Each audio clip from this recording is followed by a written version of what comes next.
Hey, how's it going, everybody? Charlie Wilson here, aka Sinister Charlie. Welcome back.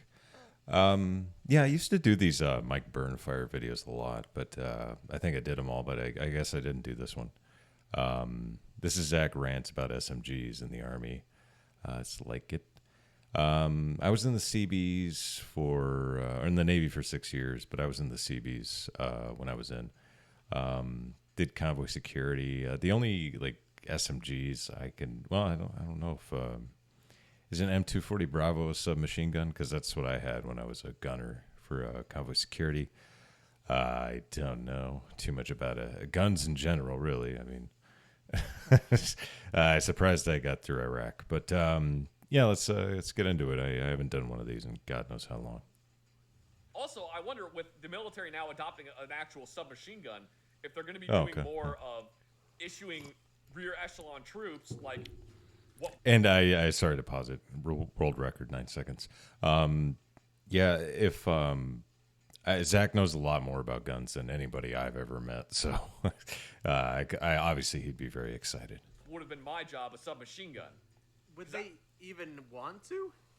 Well, because the whole point of issuing someone a submachine gun is because they don't necessarily need a full-sized rifle. But every Marine's a rifleman.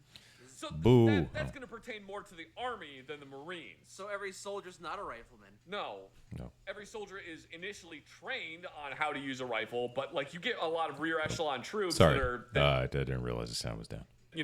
aren't ever expected to see frontline combat, so they don't necessarily need a full-sized rifle. So it would make sense to give them a submachine gun because it's smaller. It makes sense to give an old M16A2 because who cares? Well, no, because you still want to have them have like good equipment. So maybe, Hey, they can maintain the M16A2s. It's fine. I mean, logistically, yeah, it would make more sense to give them an A2 because, like, if you have a bunch of A2s sitting around that nobody's using, why wouldn't you give them one? But on the other hand, I'm going to disagree with you because now that means you have to keep more parts in the inventory, which now is a greater logistic complication. Well, screw logistics, and I guess that means more work for Zach. And also, if you give them an A2, you're going to have to put stuff on the M16A2 because, we've got to make sure that you can mount laser sights to it. So now you're going to keep a bunch of M5 RASs in the inventory. I guess. Which...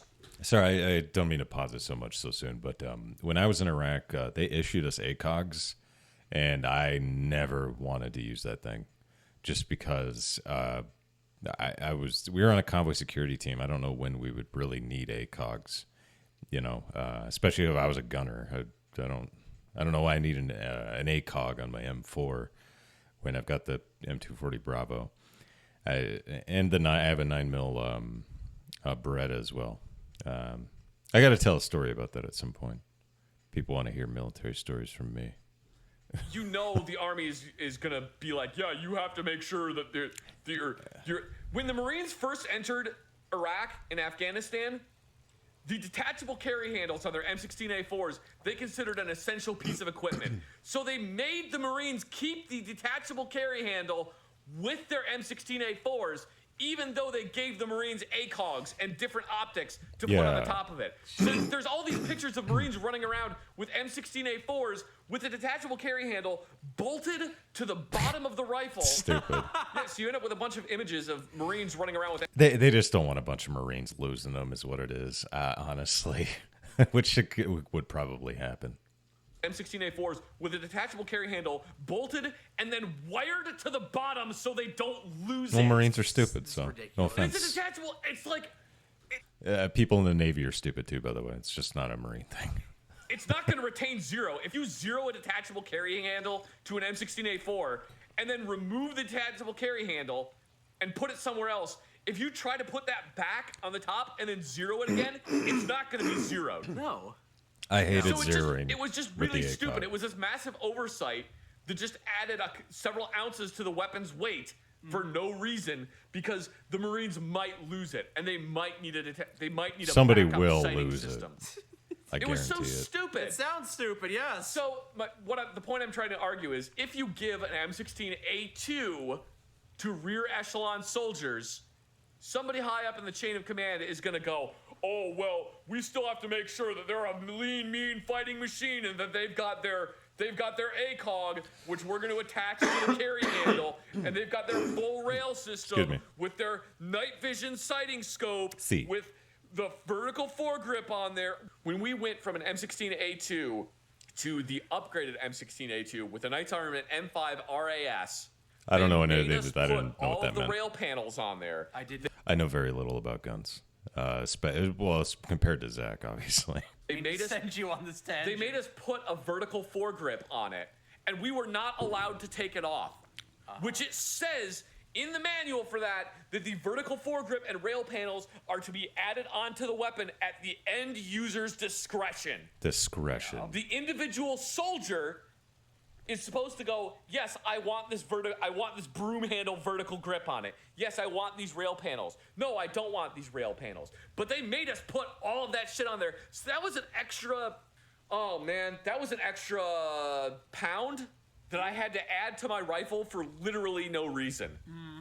Because somebody thought it was a good idea. Yay, good ideas. It was also funny when they issued us our M16A2s, and then they issued us the M68 CCO, or close quarter optic.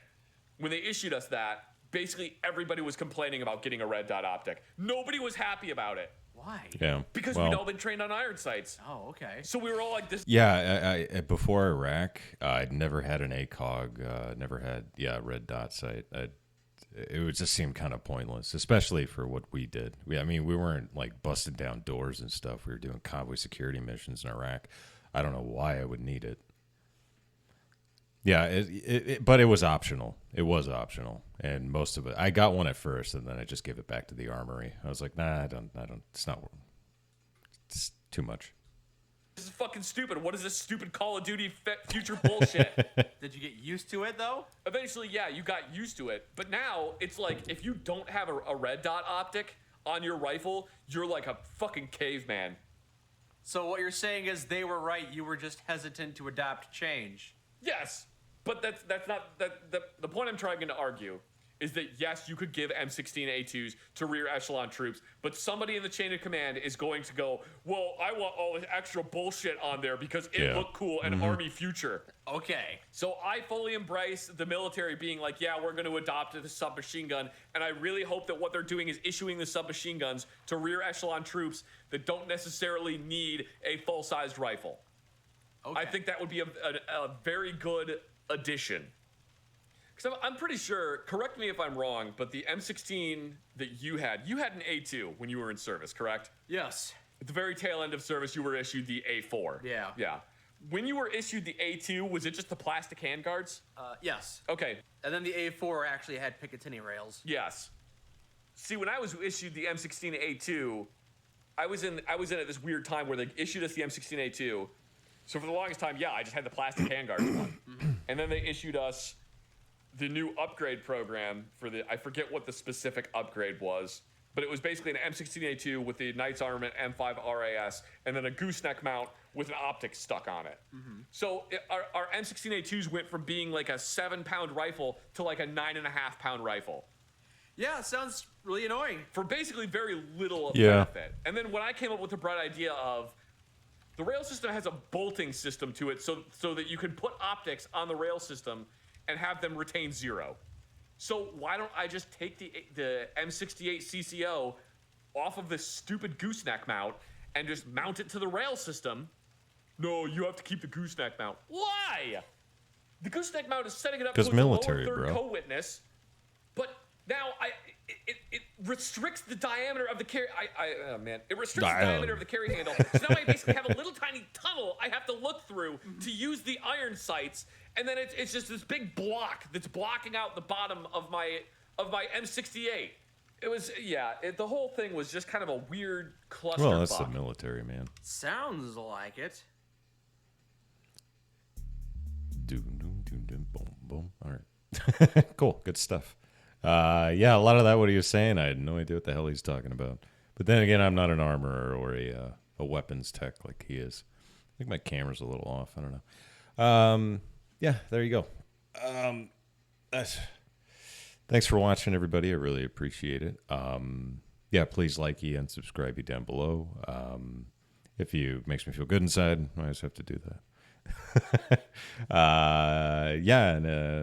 Yeah, if you want to leave any comments, any suggestions for any future videos, go ahead and do that down below. I will get to those eventually. So thank you all for watching, and bye.